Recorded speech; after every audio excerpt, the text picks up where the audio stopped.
D'objets réparateurs et bien d'autres et occupe 80 à 85% de la population en commune 1. Il s'agit des artisans, ces femmes et hommes qui mettent leurs doigts et savoir-faire au service de la population.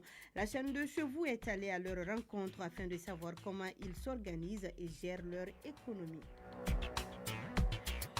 Dans le but d'assurer l'épanouissement de ces populations, les autorités de la commune 1 œuvrent à travers des actions de réhabilitation de dons de vivres et non-vivres.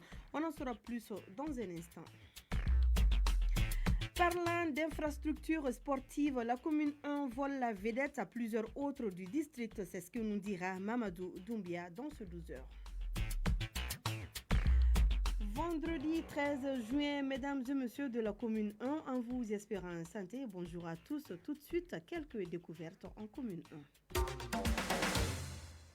Tout d'abord, cette nouvelle, pour ceux qui ne le savent pas, le Premier ministre, le général de division Abdoulaye Maïga a présidé hier à 100 le lancement des activités de la 26e édition de la quinzaine de l'environnement. Le premier responsable du gouvernement a salué le leadership et la vision du président de la transition qui ont permis de hisser les questions environnementales au rang de priorité nationale. On notait également la présence de 5 autres membres du gouvernement au lancement, dont le ministre en charge de l'environnement. Je le disais tantôt, la chaîne de toujours en commune 1 et nous continuons notre randonnée pour aller à la rencontre de ces femmes et hommes qui contribuent à l'économie de la commune, cela à travers l'artisanat qui fait partie des piliers de sources de revenus. Et oui, car en commune 1, les artisans constituent 80 à 85% de la population. Pour en savoir davantage, suivons ce reportage signé Geneva Djara. Créateur d'emplois et de richesses, l'artisanat constitue un des piliers de l'économie de Bamako en général et de la commune 1 en particulier. Il participe largement au dynamisme économique des territoires. En commune 1 de Bamako, nombreuses sont les populations qui exercent le métier artisanal ou Bololabara en Bambara. Mohamed El Medi Traoré, président des chambres de métiers de la commune 1 du district de Bamako. La commune est une commune artisanale. La commune dans son ensemble, il n'y a pas d'industrie, il n'y a pas de grand commerce. Les artisans constituent 80 à 85% de la population de la commune 1. Et ces artisans sont choisis en 8 catégories, comme le code le cite, le code de l'UMA que le Mali a signé en 2014. Tout ça contribue au développement de la commune 1. C'est même le pilier, le soubassement de l'économie de la commune 1, c'est l'artisanat. Pour Soumaïla Traoré, vice-président de l'association des ordres de métiers de la commune 1, le souci de certains artisans est le manque de gestion des revenus. Nous avons des problèmes au niveau financier. Beaucoup d'entre nous travaillent mais ne savent pas comment gérer leurs gains. Et parfois, nos efforts ne sont pas récompensés à leur juste valeur. Ousmane Samake, électromécanicien, pointe du doigt la rareté de la clientèle. Le métier que j'exerce est reconnu par les habitants, mais parfois les clients se font rares, ce qui est difficile pour nous de gérer certaines situations. Et donc de comprendre que l'artisanat est ce secteur incontournable à tous les stades. Création, transformation, réparation ou même prestation de services. Un secteur qui porte à bien des égards l'économie de la commune 1. 12 heures passées de 4 minutes, puisque nous sommes en commune 1, nous y restons. Eh bien, cette fois-ci pour parler des actions humanitaires, mais pas n'importe lesquelles. Il s'agit de celles menées par la mairie qui se soucie du bien-être de sa population. Parmi les gestes, on compte des réhabilitations, des dons de toute nature, l'accessibilité de certains documents tels que l'acte de mariage. C'est ce que nous dit Aïssata Traoré. La solidarité est l'une des valeurs prônées par notre culture et en commune 1, la mairie a fait de cette valeur son cheval de bataille. Déjà, les élus communaux sont des volontaires qui ne perçoivent pas de rémunération pour leur travail. Et pour aider leur communauté, la mairie a mis en place des actions humanitaires. Notre Saloum Guindo, maire délégué par intérim à Djeliboukou. La mairie et ses partenaires ont instauré le mariage collectif dont on vient de célébrer la 5e édition tout de suite. Cet événement consiste à célébrer le mariage civil gratuit à plus de 100 couples vulnérables de la commune 1. Qui dit mariage, la mairie se force aussi à les accompagner en vivres, en habillement et complété par le certificat de mariage dûment signé par le maire. Au niveau du quartier de Bangoni, la mairie a réhabilité 200 maisons. 3 forages sont installés, 3 passerelles, c'est-à-dire des petits ponts. On a réalisé ça entre les villages, comme c'est le quartier de Bangoni qui le connaît. Et on a réaménagé 3 rues. Le tout s'est fait dans les 4 secteurs qui sont Foulabougou, Salembougou, Laïbougou et Djanginebougou. Et cela se projette dans le cadre du projet Abri Bangoni.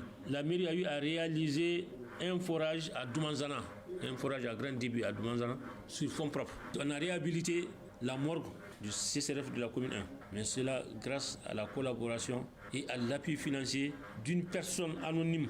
Pendant le mois de Ramadan, la mairie fait des dons et des distributions de viande pour les personnes les plus démunies. Et du point de vue sanitaire, elle appuie les CESCOM pour les prises en charge et les évacuations. Avec les récentes inondations, la mairie est également intervenue. Le plus récent, c'est pour 2023. En tout cas, la commune aussi a toujours appuyé les victimes avec des nattes, des couvertures et des vivres. Et puis, il y a une délivrance qu'on fait en collaboration maintenant avec le développement social, une délivrance de certificats d'indulgence à tous les demandeurs. La mairie de la commune 1 ne compte pas s'arrêter en si bon chemin. Pour accomplir d'autres réalisations, la mairie encourage les bonnes volontés ainsi que les partenaires à venir les appuyer pour l'épanouissement de la commune 1. Et vous conviendrez avec moi que l'épanouissement d'une commune qui compte 9 quartiers passe forcément par l'évacuation des déchets domestiques. Comme on le dit, tout ne peut pas être rose en commune 1. L'acheminement des déchets vers le dépôt de transit pose d'énormes difficultés. Fanta Traoré est allé à la rencontre des habitants pour parler des embarras qu'ils rencontrent vis-à-vis de la gestion des ordures. La commune 1 du district de Bamako ne dispose d'aucun dépôt de transit depuis des années. Une situation qui affecte les populations qui n'ont pas d'endroit pour le dépôt des déchets. Tata Kane, habitante de Bankoni Plateau, nous versons nos déchets sur le terrain du marché et nous avons l'habitude de nous cacher pour le faire. On sait que ce n'est pas une bonne chose, mais nous n'avons pas le choix car on est débordé d'ordures chez nous et nous n'avons pas d'endroit où les déposer. Tout comme elle, Soumaïla Diara, habitant de Korofina Nord, aussi affirme avoir rencontré les mêmes difficultés dans son quartier. Cela fait bien un bon bout de temps que je ne vois pas de brouillard transporter nos déchets, car tous nos quartiers sont débordés d'ordures.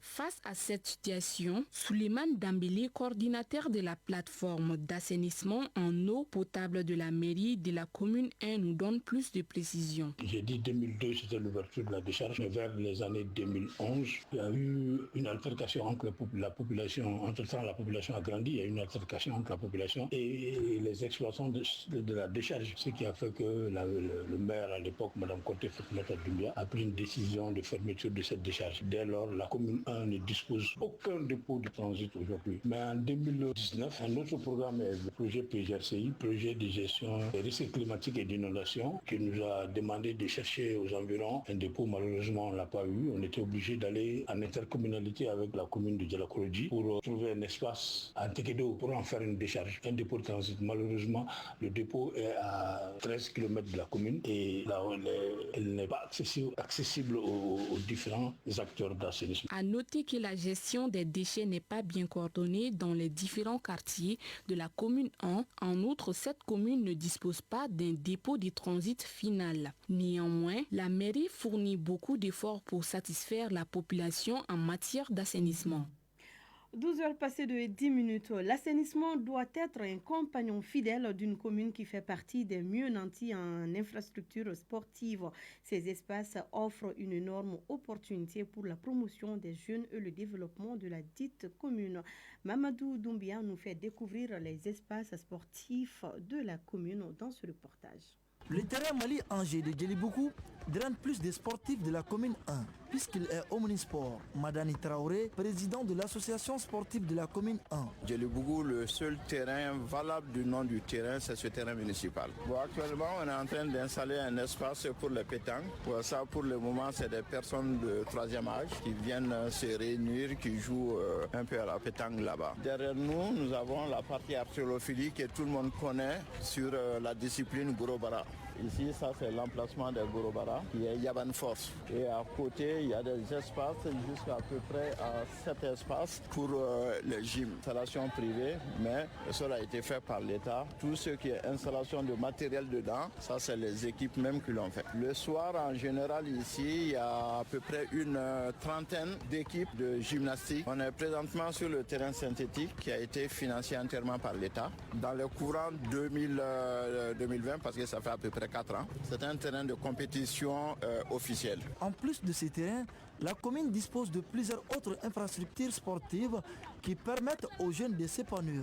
Madani Traoré, président de l'association sportive de la commune 1. Il y a des terrains pratiquement dans chaque quartier. Un terrain de Korofina, l'association sportive de Korofina ASCO, que tout le monde connaît, qui est en première division, qui est situé à Korofina. Il y a un terrain au Bankoni. Il y a 2 ou 3 terrains qui sont à Boulkatoumou. La plupart de ces terrains sont animés par des maîtres d'éducation physique et sportive. Issa Traoré, professeur de PS et coach de basketball. Chez nous ici, comme en basket, il y a la commune seulement qui s'entraîne ici sur le terrain ici, la commune. Ça commence les minimes, après junior, cadet, senior.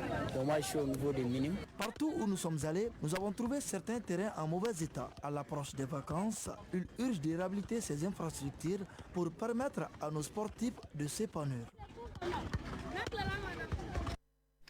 À 12h passées de 12 minutes, étant en commune 1, nous allons voir ce qui fait la une hors de nos frontières juste après ceci. À présent, le tour d'horizon de l'actualité internationale. C'est avec vous, Mariam Samake. Bonjour. Bonjour, Fatou. Un bateau chavire en République démocratique du Congo. Au moins 30 passagers, dont plusieurs étudiants, ont perdu la vie lors du naufrage d'un bateau alors qu'ils transportaient des villageois et des marchandises le long du lac Tumbu dans la province de l'Équateur en République démocratique du Congo en raison de conditions météorologiques extrêmes. Des recherches sont en cours pour retrouver les nombreux disparus. Faut-il le rappeler, les rivières de la RDC constituent un moyen de transport majeur pour de nombreux habitants, en particulier dans les régions reculées où les infrastructures sont médiocres ou inexistantes. Les accidents de bateaux mortels sont devenus fréquents, souvent en raison d'un mauvais entretien, de surcharge et de conditions météorologiques extrêmes. Et pendant ce temps, le président nigérian dément toute vision d'instauration de parti unique. Le président nigérian Bola Tinubu a démenti qu'il existait des projets visant à transformer, selon lui, la plus grande démocratie d'Afrique en un État à parti unique. Il a également contesté les allégations selon lesquelles il utiliserait les mécanismes de l'État pour convaincre des personnalités politiques et de l'opposition de faire défection au profit du parti au pouvoir. Plusieurs gouverneurs et députés fédéraux ont quitté les partis d'opposition ces derniers mois pour rejoindre le All Progressive Congress du Nigeria. Le président du parti au pouvoir, à son tour, a déclaré qu'il n'y a rien de mal à ce que le Nigeria devienne un État à parti unique, ce qui a suscité la colère de nombreuses personnes dans une région menacée par le rétrécissement de l'espace démocratique. Au même moment, Mariam, à Madagascar, un dialogue est ouvert entre les députés et le gouvernement.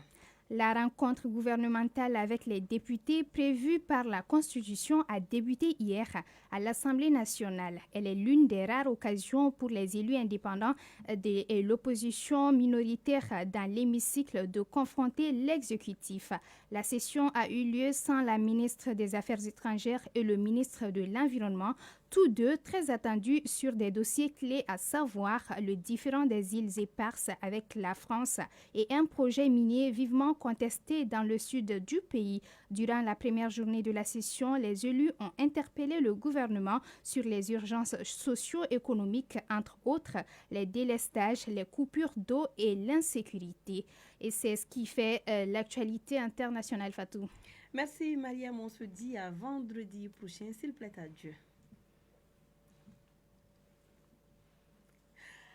À 12h, passé de 15 minutes, dans la cour de la mairie de la commune 1, le thermomètre affiche et partout à Bamako 33 degrés Celsius. La maximale sera de 36 degrés Celsius. Le soleil, lui, finit sa course à 18h, passé de 15 et 57 minutes. Voilà, c'est donc tout pour cette édition que j'ai eu le plaisir de vous présenter. Je suis Fatou Djabi Dialassamakia sur la mise en onde, la mise en ligne et l'affaire de Badji Touré. Assitan Djakite a réalisé cette édition sous l'œil vigilant de Nyanya Lui Traoré et Jefa Djaramon. Je vous dis à très vite sur la FM leader de Bamako. Mais d'ici là, prenez soin de vous car chaque heure de vie est une chance et chaque jour est une grâce. Que la grâce d'Allah soit avec nous. Ne décrochez surtout pas. Le journal des sports, c'est tout de suite avec Moussa Djabate.